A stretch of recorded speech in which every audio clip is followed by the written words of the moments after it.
What started as a class project for ETSU graduate students is now being used at the state level to help prevent major flooding events from happening across Tennessee. ABC Tri-Cities' Ethan Offit explains what the plan is and how it'll be used for the future.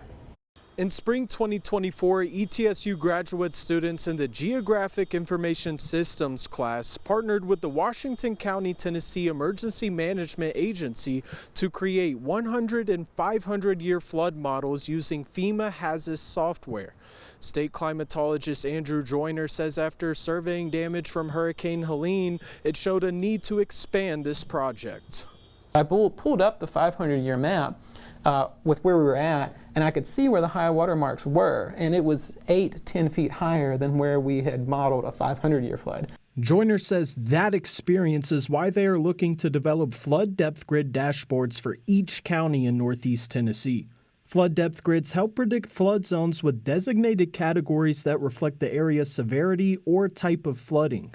They also help predict how high water could rise. We'd like to create these dashboards, but using more advanced flood modeling. We like to use what's called the Triton flood model from Oak Ridge National Lab, because that will allow us to do depth grids beyond 500 years. 500 years is the limit of the depth grids in the FEMA tool. Joyner says with the current proposal they have submitted, they would be able to build depth grids for 50, 100, 500, 1,000, and 2,000 year events. If approved, the new data could provide an insight to the potential infrastructure and economic impact. But I think there's going to be some surprising locations that may be more vulnerable to flooding and to pretty heavy damage, because the economic loss part will also be a part of this. We will have a part that says this is the potential amount of economic losses that could be suffered at a 1,000-year event. The current 500-year depth grid for Washington County shows the estimated socioeconomic loss and flood risk for areas throughout the county. Socioeconomic loss is identified by either red, orange, or yellow,